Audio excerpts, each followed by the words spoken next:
The air at Fort Bragg was thick enough to drink, a humid cocktail of pine needles, diesel fumes, and institutional sweat.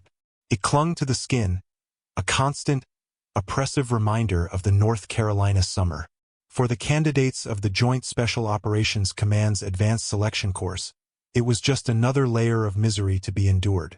They stood in a loose formation on the edge of a sprawling urban warfare complex, a grim city of concrete and plywood known affectionately as the maze. Their gear was stained, their faces etched with the fatigue of 3 weeks of relentless physical and psychological pressure. Among them, Ana Sharma was an anomaly.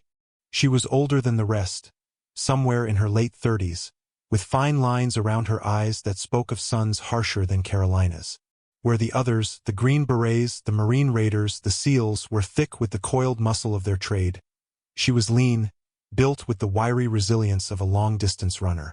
Her movements were fluid and economical, betraying no wasted energy, a stark contrast to the explosive, often swaggering physicality of the men around her. They saw her quiet presence not as a sign of disciplined composure, but as a lack of the aggressive fire required for this line of work. Sergeant Rex Bulldog Miller, a Marine Force Recon NCO with a neck as thick as a tree trunk and a jaw perpetually set in a sneer, was the most vocal of her doubters. He saw her as a product of some new, softer military, a diversity inclusion pushed through the pipeline by generals who'd never humped a pack in their lives. He made his contempt known not with direct insults, but with the more insidious language of condescension. "Keep up, Grandma," he'd grunted earlier that day as she navigated the final obstacle of the conditioning course, a towering rope climb. He had powered his way up with raw, brute strength, his biceps bulging. Sharma had followed, not with speed, but with a flawless, methodical technique that used her entire body in a seamless rhythm. She reached the top a few seconds after him, her breathing barely elevated. He had mistaken her efficiency for weakness. Now, as they waited for their next torment, Miller and his clique were laughing, the sound sharp and abrasive in the tense atmosphere. He caught Sharma's eye and gave a theatrical sigh. "Hope they don't make us carry anyone today. My back's already sore from carrying the team's dead weight." He didn't say her name, but everyone knew who he meant. Anya met his gaze for a fraction of a second, her expression unreadable, before turning her attention back to the lead instructor. Her world was a study in focus. The jeers, the doubts, the hostile environment, they were all just data points, external noise to be filtered and discarded. Her pulse remained a steady, rhythmic drumbeat in her ears. She was here for a purpose, and Miller's ego was not part of the mission parameter. She checked the seal on her canteen, ran a thumb over the magazine release of her rifle, and waited. The concrete city baked in the sun, its empty windows like dead eyes, promising a new kind of hell was about to begin. Master Sergeant Cole, the lead instructor, was a man carved from granite and cynicism, a veteran of a dozen deployments with a unit whose name was never spoken aloud. He had the quiet, lethal stillness of a predator. He stepped before the exhausted candidates, his eyes sweeping over them with a look of profound disappointment. "Listen up," he barked, his voice a low gravel that cut through the humidity. "The next phase is a hostage rescue scenario. Simple objective: locate and secure the asset on the 3rd floor of Building Gamma." He pointed a thick, scarred finger at the largest structure in the maze.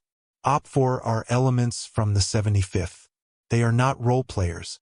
They are not your friends. They will exploit every weakness you have, and from what I've seen, you have plenty." He paced before them, his boots crunching on the dusty asphalt.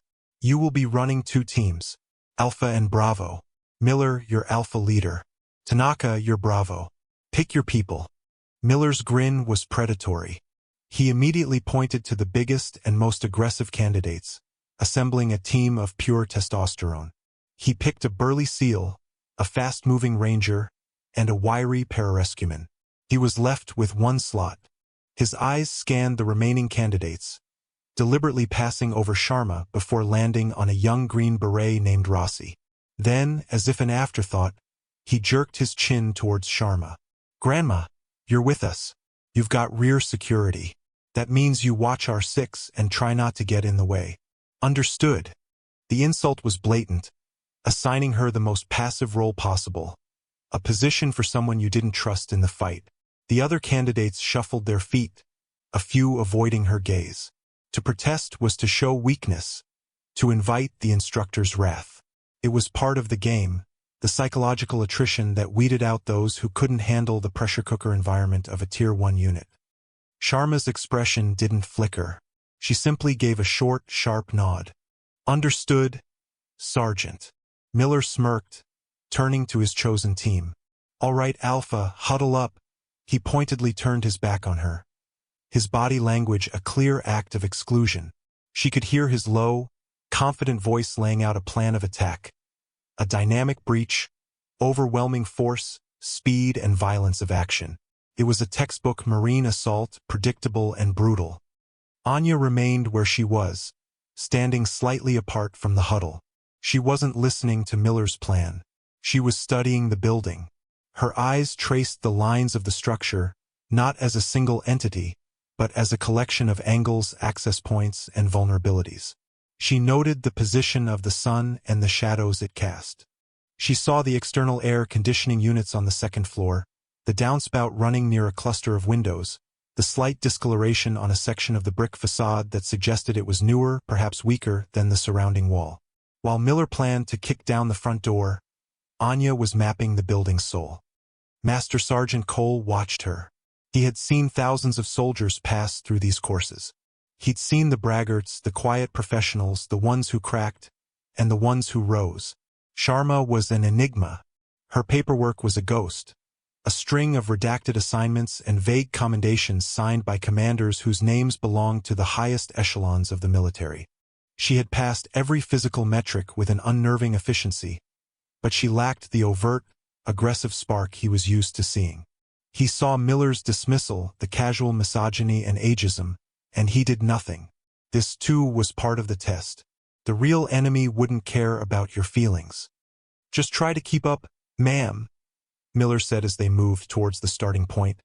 The ma'am, laced with a thick, syrupy condescension that made it more insulting than any curse.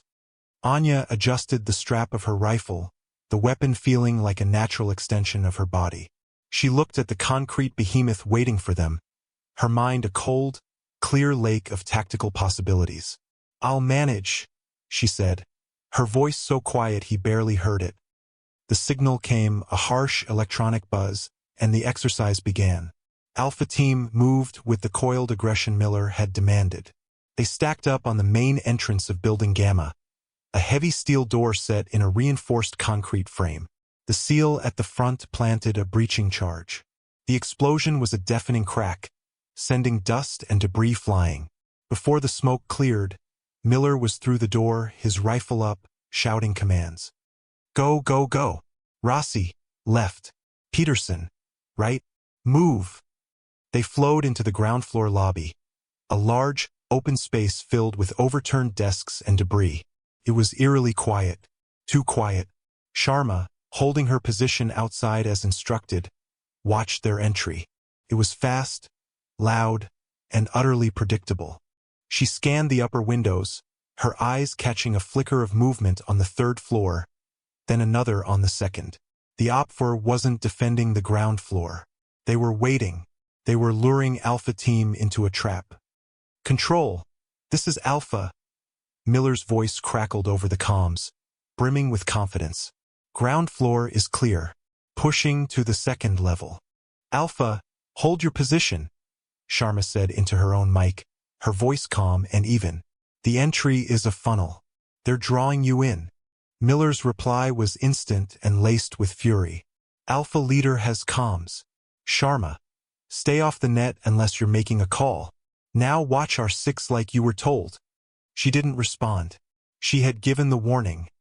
It had been disregarded. Her responsibility was fulfilled. Now she observed. From her vantage point, she could see 3 distinct firing positions on the second floor that converged on the central staircase, the only way up from the lobby. A classic, L-shaped ambush. Inside, Miller led the charge up the wide concrete stairs. Stairwell clear, he yelled, his boots pounding on the steps. Let's move. The moment his team reached the second-floor landing, the world erupted. The distinct, sharp pop of simunition rifles echoed from 3 directions. Paint-filled rounds, traveling at over 400 feet per second, slammed into the walls around them. Rossi, the young Green Beret, grunted as 3 rounds hit him square in the chest, the bright orange paint spreading across his vest. He was the first casualty. Contact front. Contact right.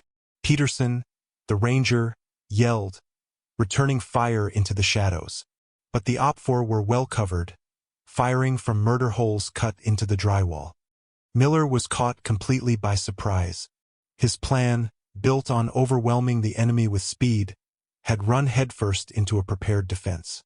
His team was pinned down on the exposed landing, a perfect kill zone. "Get to cover!" he roared, diving behind a concrete pillar that offered minimal protection. Rounds spattered against the concrete near his head, stinging his cheek with fragments of paint and plaster. Tanaka's team, Bravo, heard the firefight and began their own entry, but they were now forced to be more cautious. Their advance slowed to a crawl as they tried to figure out what was happening. Alpha Team was trapped. "We're pinned!" The SEAL yelled over the roar of gunfire. Rossi's hit. Miller's confidence evaporated, replaced by raw, frustrated rage. His face was a mask of fury. This wasn't how it was supposed to go. He was Bulldog Miller. He didn't get pinned down. He didn't lose. He risked a glance around the pillar and saw one of the OPFOR instructors, a seasoned ranger sergeant, methodically reloading. Miller fired a burst, but the shots went wide. The situation was deteriorating rapidly. The OPFOR had them zeroed in. Any movement was met with a volley of painful, accurate fire. The comms were a chaotic mess of shouting and frantic calls. Miller's authority was crumbling, his commands lost in the noise. He had led his team into a meat grinder, and his pride was taking a bigger beating than his body armor. He looked back down the stairwell, his eyes searching for an answer, a solution, anything. And he saw her, Ana Sharma. She was standing just inside the breached doorway on the ground floor, half concealed in shadow. She wasn't firing. She wasn't shouting. She was just watching, her rifle held in a low-ready position, her head slightly tilted as if she were listening to a distant piece of music. To Miller's enraged mind, her stillness was not the calm of a professional assessing a situation. It was the detached inaction of a coward. She was doing nothing while his team was being cut to pieces. That single thought ignited the last of his control. The failure wasn't his. It was hers. It had to be. The retreat was a chaotic, humiliating affair. Under the relentless barrage of simunition rounds, Miller finally screamed the order. "Fall back. Fall back to the ground floor." Peterson and the SEAL laid down covering fire while they dragged Rossi's body back down the stairs. Miller was the last one down. His gear splattered with the orange paint of near misses, his face flushed with a toxic cocktail of adrenaline and shame. He stomped across the lobby, his rage a physical force, and came to a halt directly in front of Sharma, who hadn't moved from her position in the shadows. "What the hell was that?" he snarled, his voice a low growl. He was inches from her face, spittle flying from his lips. "What were you doing? Just standing there like a goddamn statue? We were getting chewed to pieces up there." Anya didn't flinch. Her gaze was steady, her eyes analytical. "Your entry was predictable," she stated, her voice devoid of accusation. It was a simple statement of fact. "They funneled you into a prepared ambush. You didn't assess the structure." Her calmness, her precise and correct analysis, was more infuriating to Miller than any shouted retort could have been. He saw it as a challenge to his authority, an insult to his experience. It was the detached critique of an observer, not the shared struggle of a teammate. In his mind, she was judging him. "You think you know better?" He shoved a finger into her chest. "You, who's been hiding back here while my men are getting hit?" "I was maintaining rear security as ordered," she replied, her voice still level. "And observing the objective for alternate routes." "Alternate routes?" Miller laughed, a harsh, ugly sound. There are no alternate routes. There is the mission. Something you clearly don't understand.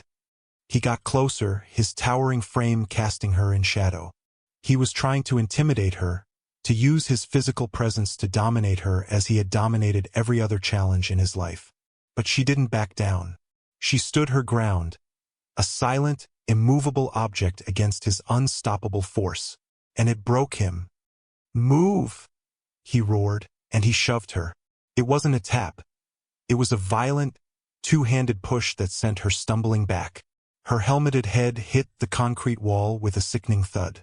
The rules of the exercise were strict. No physical contact with other candidates. Miller had just crossed a line, a bright, unforgivable line. The pop-pop-pop of the simunition fire from upstairs died out. The OPFOR instructors, peering down from the landing, had seen it. On the observation deck, Master Sergeant Cole's face hardened.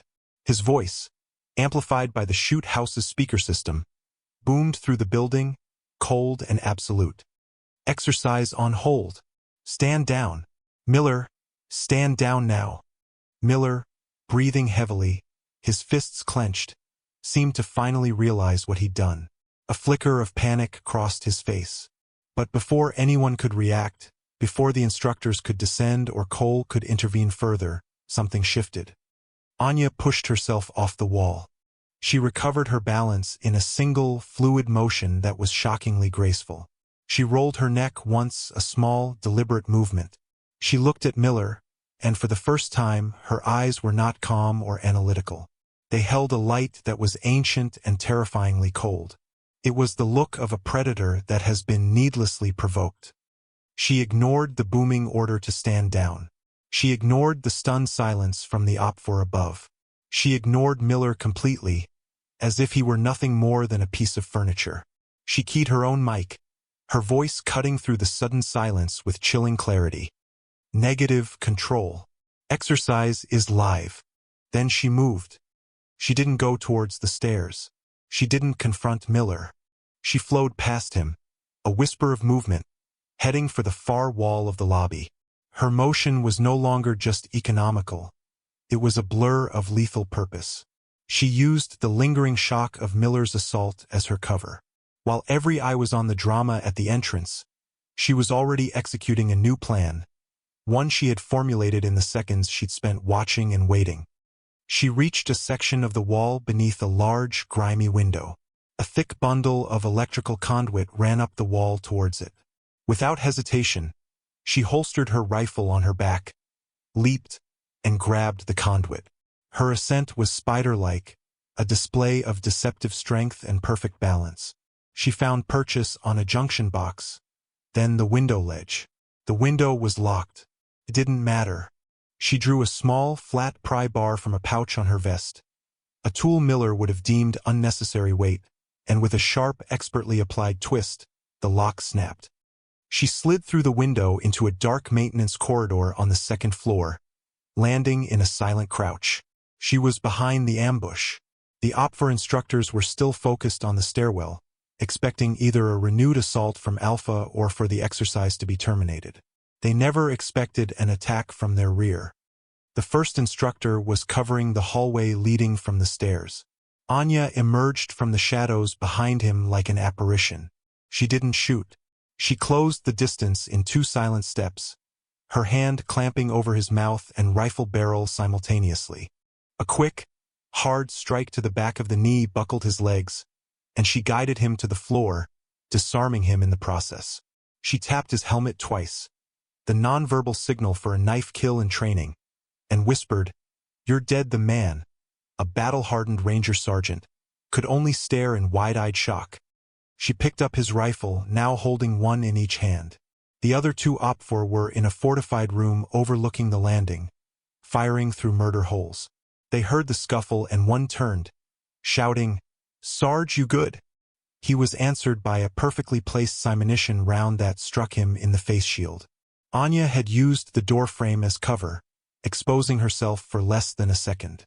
The second instructor spun around, raising his rifle, but she was already moving, firing both weapons in a controlled, staggered burst. One rifle suppressed him, forcing him to duck, while the other flanked him. A stream of orange paint stitched across his chest. The entire second-floor ambush, the force that had decisively defeated Miller's four-man team, was neutralized by one woman in under 30 seconds. She didn't pause.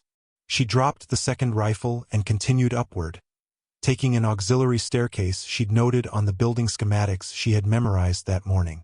The OPFOR on the third floor were guarding the hostage, a weighted dummy in a small office. They heard the commotion below and were on high alert, their weapons trained on the main stairwell. Anya approached not from the stairs, but from the ceiling. A drop-tile ceiling with a crawlspace above. Again, she had spotted the access panel while making her initial assessment from outside. She moved through the crawlspace with the silence of a cat, dust motes dancing in the thin shafts of light. She positioned herself directly above the room with the hostage. The two instructors below were back-to-back, covering the only door. She pushed a ceiling tile aside with agonizing slowness. It made no sound. She peered through the gap. They hadn't noticed. She unholstered her pistol, a simunition-firing Glock. Hanging by one arm from a ceiling joist, she aimed downward. Pop, pop. 2 shots, fired so close together they sounded like one. Both instructors crumpled, each with a bright orange splotch on the crown of their helmet. They never knew what hit them. Anya dropped lightly to the floor, landing in a perfect crouch beside the hostage dummy. She keyed her mic, her breathing even, her voice as calm as a frozen lake. "Control, this is Sharma. Asset is secure." Silence. Absolute, stunned silence reigned over the comm net and throughout the maze. Down in the lobby, Miller stood frozen, his face a pale mask of disbelief. Master Sergeant Cole, in the observation tower, slowly lowered his binoculars, his mouth hanging slightly open. The entire exercise, which had devolved into a chaotic, failed assault, had just been surgically concluded in less than 90 seconds by the one person nobody had been watching. The silence that followed Anya's transmission was heavy and profound. It was broken by the sound of tires crunching on gravel outside, a sound that was utterly out of place. A convoy of 3 black, government-plated SUVs, the kind that screamed, high-level importance, pulled to a stop at the edge of the training area. This was not part of any scenario. The doors opened, and from the lead vehicle stepped a man who commanded instant, absolute authority. He was tall and lean, in his late 60s, wearing a perfectly crisp Army combat uniform. 4 silver stars glittered on his collar. General Marcus Thorne, one of the most powerful and respected figures in the United States military, a man who commanded armies, did not make casual visits to training exercises. Master Sergeant Cole was already moving, sprinting from the observation tower to meet him, his mind racing. A 4-star general showing up unannounced in the middle of a selection course meant one of 2 things. A world-ending crisis had just begun, or he had screwed up on a monumental scale. "General!" Cole snapped to attention, rendering a salute. "Sir, we weren't expecting you." General Thorne returned the salute with a curt nod, but his eyes weren't on Cole. They swept past him, past the stunned candidates of Bravo Team, and scanned the entrance to Building Gamma. His gaze was intense, searching. "Report, Master Sergeant," he said, his voice quiet but carrying the unmistakable weight of command. "Sir, Alpha Team is conducting a hostage rescue scenario. We had a situation. The exercise was on hold." Just then, the OPFOR instructors began to emerge from the building, looking dazed. They removed their helmets, shaking their heads in disbelief. One of them pointed a thumb back inside. "You're not gonna believe this, Master Sergeant." She cleared the whole damn building by herself. A moment later, Ana Sharma walked out of the breached doorway. She was methodically clearing her rifle, her movements precise and unhurried. She blinked in the harsh sunlight, her face betraying no emotion. She saw the general and the convoy, but her expression didn't change. General Thorne's stern facade broke for just a second, replaced by a look of profound concern. He ignored Cole, ignored everyone else, and walked directly towards her. The other candidates watched, utterly bewildered. Miller, still standing in the lobby, was now visible, his face a canvas of confusion and dread. Thorne stopped in front of Anya. He didn't speak like a general addressing a candidate. He spoke like a worried mentor. "Anya, report." She looked up at him, her focus absolute.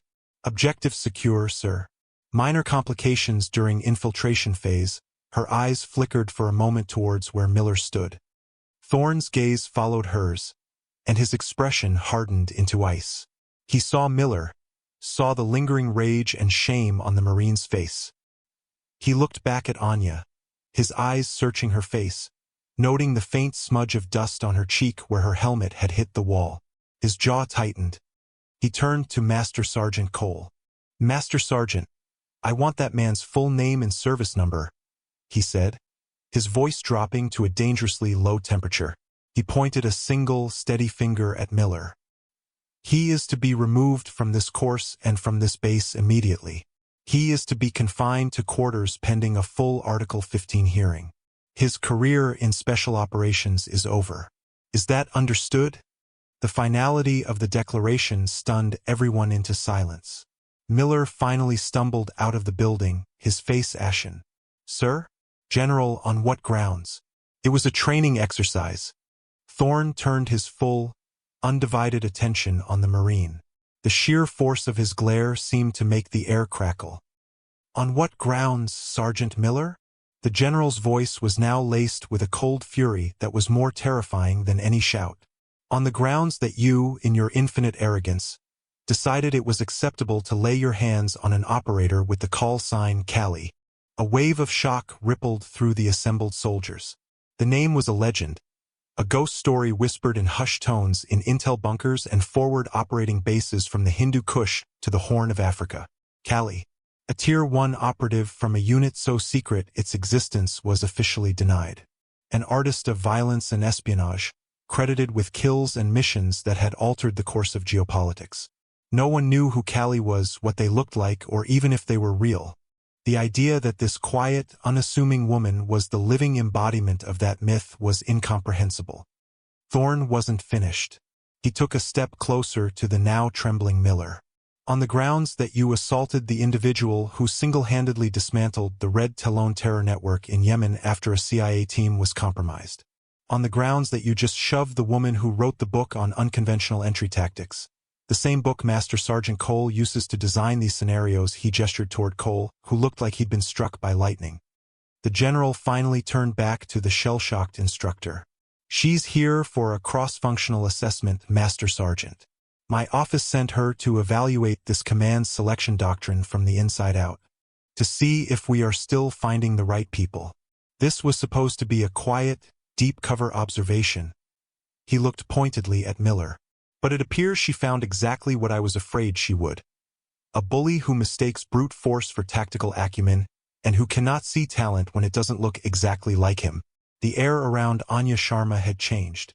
The space she occupied now seemed charged with an invisible energy. The other candidates, Tanaka, Rossi, the men from Bravo team, stared at her with a mixture of awe and fear. The smirks, the whispers, the condescending looks, all had vanished, incinerated by the heat of the general's revelation. They weren't looking at a fellow candidate anymore. They were looking at a legend. They were in the presence of someone who operated on a plane of existence they could barely comprehend. Two military policemen, summoned by the general's aide, arrived and flanked Sergeant Miller. They were gentle but firm. Miller didn't resist. His swagger was gone. His imposing physical presence seemed to have shrunk. The man who had entered the building as a lion was being led away like a lamb. He looked utterly broken, not just by the ruin of his career, but by the colossal, universe-altering scale of his mistake. He hadn't just disrespected a fellow soldier. He had committed an act of sacrilege against the very elite he aspired to join. His last, fleeting glance at Anya was one of pure, unadulterated terror. As the MPs escorted Miller away, Master Sergeant Cole approached Anya, his face flushed with a mixture of professional embarrassment and profound respect. The grizzled, unflappable Delta operator, a man who had seen and done things that would break most people, was visibly humbled. "Ma'am," he began, the word catching in his throat. He had to start again. "Ma'am, I had no idea. The file they gave us was a ghost. I've never seen anyone move like that. The ceiling entry. The way you cleared the ambush," he trailed off, shaking his head. Anya simply nodded, accepting the unspoken apology. She offered no words of admonishment. No "I told you so." There was no triumph in her posture. She had not acted out of vengeance or pride. She had acted to complete the mission. Her actions were her only statement. She turned away from him and began methodically field-stripping her rifle, the practiced motions of her hands a testament to 1,000 nights spent doing the same. The ranger instructors, the OPFOR she had so clinically dismantled, walked over. Their leader, a sergeant first class with a face like a roadmap of old wars, stopped in front of her. He was still rubbing the spot on his helmet where her simunition round had hit. He extended a hand. "That was educational, ma'am," he said, his voice filled with genuine admiration. "Seriously, we're going to be studying the tapes from that run for years. Never seen anything like it." Anya looked at his outstretched hand for a moment before taking it. Her handshake was firm, brief, and professional. "You run a good defense," she said, a simple, professional courtesy that somehow carried more weight than a whole speech. "Your team was well-positioned." The ranger just grinned, shaking his head in wonder. General Thorne watched the exchange, a flicker of pride in his eyes. His operative had not only exposed a flaw in the system but had, in the process, earned the unvarnished respect of the very men who were supposed to be the best. The test was over. The sun bled across the horizon, painting the Carolina sky in hues of orange and purple. The oppressive heat of the day finally began to recede, replaced by the chirping of crickets in the longleaf pines. The training day was officially over, but an unusual quiet had settled over the candidates' bivouac area. The usual post-exercise clamor, the loud jokes, the boasting, the arguments over tactics was absent. Instead, the remaining soldiers cleaned their gear in a somber, reflective silence. They worked with a new, focused intensity, their movements more deliberate. Every few moments, one of them would glance over at Ana Sharma. She sat slightly apart from the group on an overturned ammunition crate, a cleaning kit spread neatly on a canvas cloth before her. She was meticulously maintaining her equipment, her focus absolute, seemingly oblivious to the dozen pairs of eyes that kept flicking in her direction. General Thorne and his convoy were long gone. The drama had passed, but its shockwaves still resonated. The world the candidates had inhabited that morning, a world with a clear, brutal hierarchy dictated by strength and aggression, had been irrevocably upended. They were now forced to reevaluate everything they thought they knew about what a warrior looked like. Kenji Tanaka, the quiet green beret who had led Bravo Team, finished cleaning his own rifle. He stood for a moment watching Anya. He remembered Miller's sneering remarks, the casual dismissal, and he felt a knot of shame tighten in his stomach. He hadn't participated, but he hadn't spoken up, either. His silence had made him complicit. He walked over to the supply tent, then approached her slowly, as if not to startle a rare and dangerous animal. He stopped a few feet away. She didn't look up from her work, but he knew she was aware of his presence. He didn't say a word. He simply placed a fresh, full canteen of clean water and a neatly wrapped MRE beef stew, the one everyone wanted, on the crate beside her. It was a small, simple gesture, but in the Spartan, honor-bound culture of these men, it was a profound act. It was an apology. It was an offering. It was a sign of fealty, a tribute paid to a higher authority. Anya paused her work. Her hands, stained with carbon and gun oil, went still. She looked at the canteen and the meal, then lifted her gaze to meet Tanaka's. He held her stare for a second, gave a short, almost imperceptible dip of his chin, and walked back to his own area without a word. She watched him go, her expression unreadable. Then she looked back down at her disassembled rifle. She didn't open the MRE. She didn't drink from the canteen. She picked up a brass cleaning rod and a fresh patch and returned to her task. The rhythmic, Whisper-soft sound of the patch sliding through the rifle barrel was the only noise in the quiet dusk. The respect she now commanded was as silent and profound as she was. It wasn't won with words or threats, but with 90 seconds of irrefutable lethal competence. Her real mission here was complete. She had her assessment. The system had been tested and, in the form of Sergeant Miller, a critical vulnerability had been exposed. Now she would write her report, and then she would help General Thorne fix it. The sun finally dipped below the tree line, leaving her a silhouette against the fading light. A quiet sentinel in a world of noise, a master of her craft, alone with the tools of her trade.